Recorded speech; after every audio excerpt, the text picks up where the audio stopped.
I was there when he bought the damn thing. We went to a garage sale just out of town, an old woman's house that had the driveway filled to the very edge with hand-me-downs and knickknacks. My sister Angie and I were waving through a selection of old dresses when he surprised us with it. He was just standing there, staring at us behind the eye holes of that hideous thing.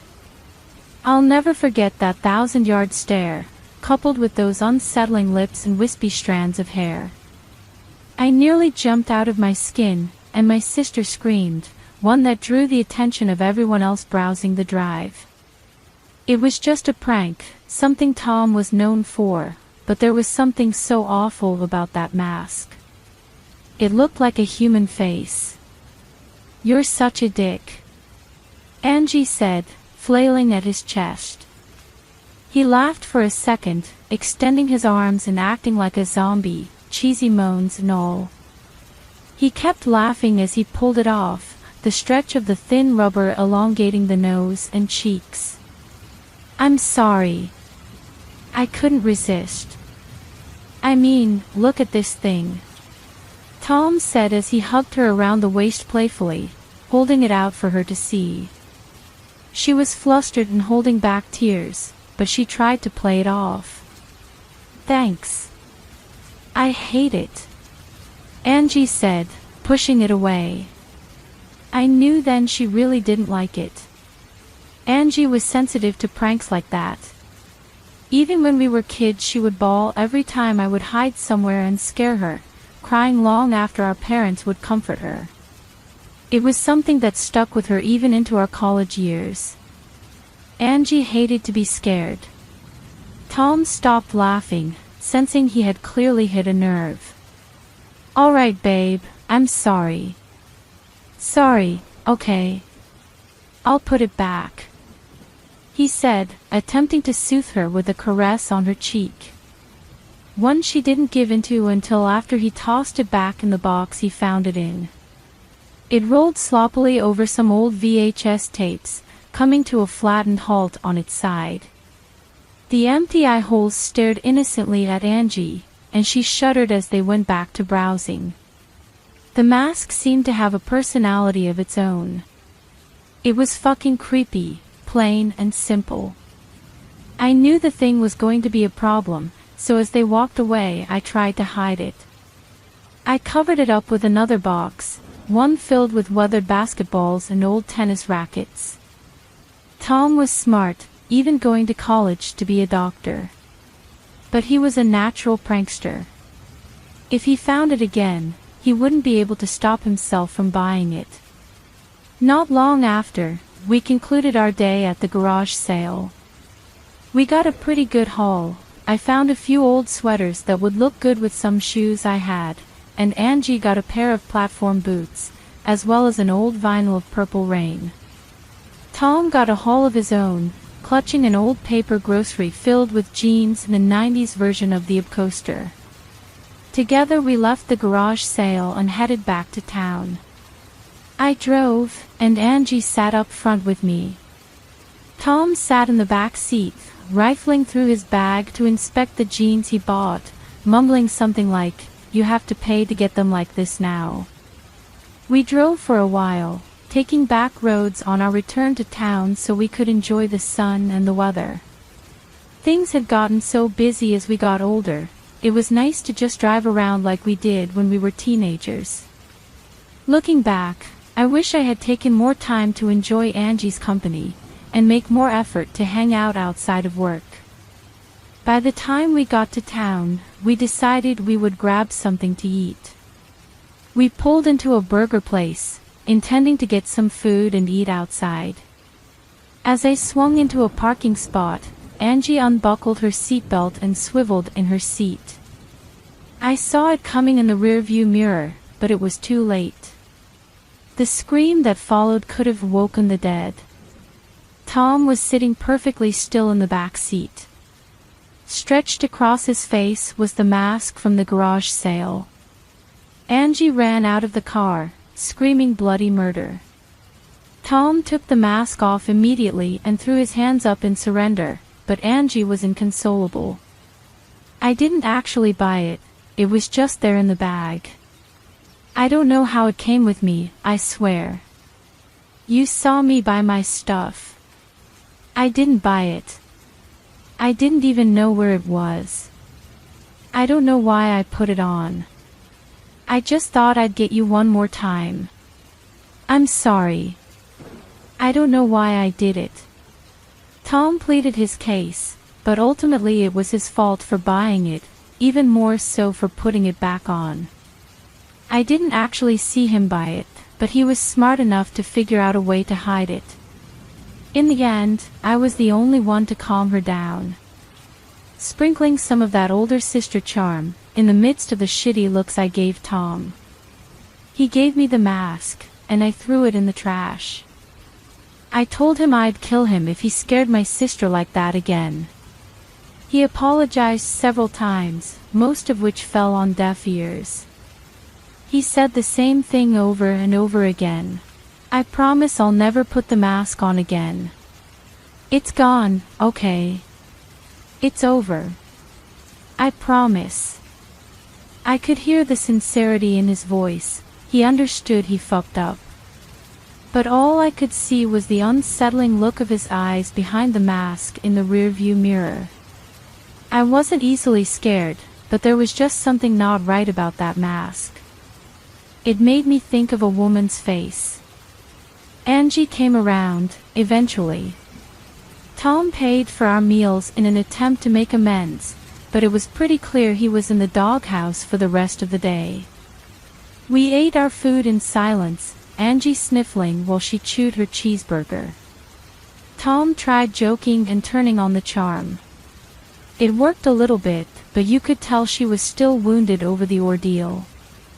After we ate, we decided it was time to call it a day and return home. The two of them had school in the morning, and I had to work the next day. I made an effort to check the garbage before I left. The mask was still there, quietly watching underneath burger wrappers and fountain cups. It stayed there as we pulled away. Tom didn't even look at it. They sat together in the back seat, and Angie warmed up to him again. They talked about school, trending shows, and current events. They laughed.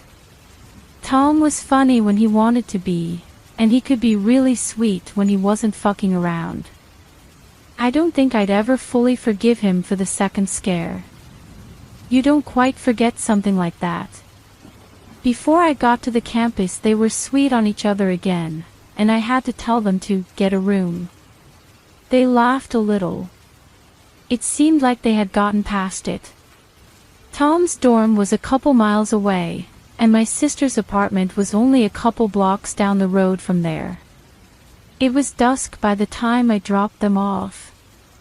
We said our goodbyes and made plans to get together again when things got less busy, on the condition that we wouldn't go to any garage sales next time.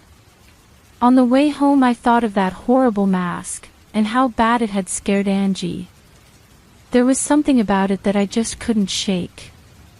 The way its dingy locks felt like human hair. The way the rubber felt like real skin.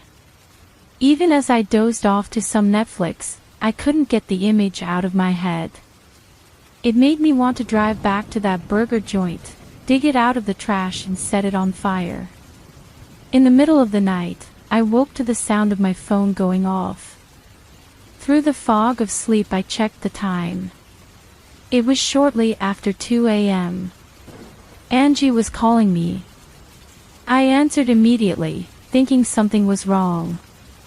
"Hey, Angie. What's going on?" I said through a yawn. There was nothing on the other line for a time, and I wondered if she had called me on accident. "Angie? You there? Hello?"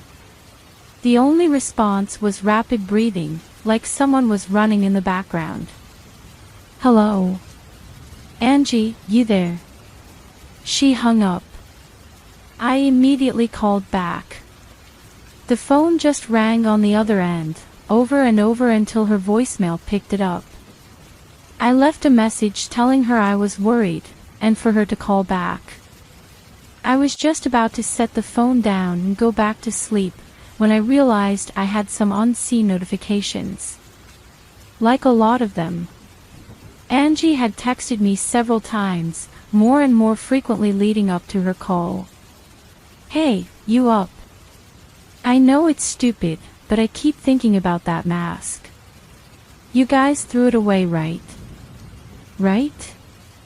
I called Tom, but he's not answering. Probably playing COD again, uneasy face. "You guys threw it away, right?" "Sorry, I can't stop thinking about it. I know it's dumb. What the fuck? We lost power, weird. Tom's not answering, would you mind picking me up? I can't sleep. I guess I'll just try to sleep. It's fucking creepy here though.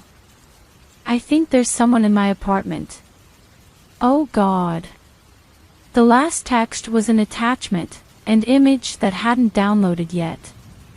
My heart raced as I stared at the screen, waiting for the Wi-Fi to do its thing. When I opened the image, I wanted to scream.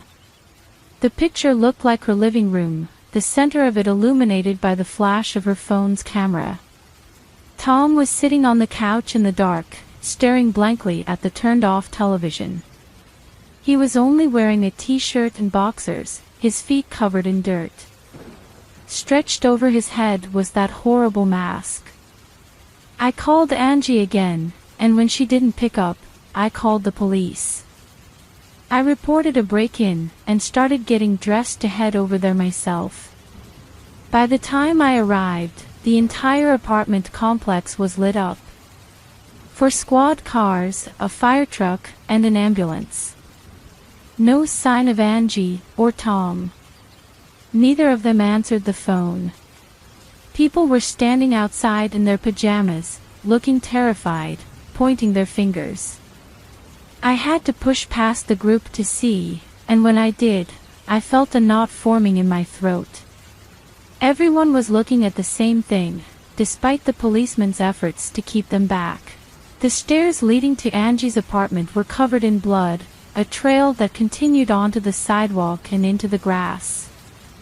The messy drag mark kept going until it reached the woods, where it seemingly vanished. It took 2 weeks before the police would give me any details, aside from what I already knew.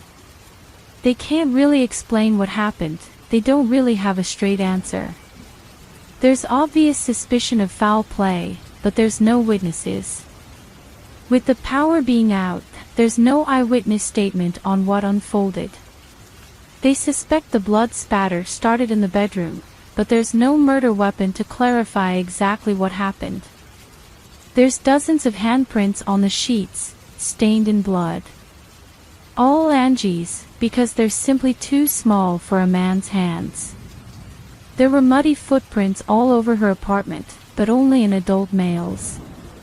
Angie didn't take another step after what happened in the bed.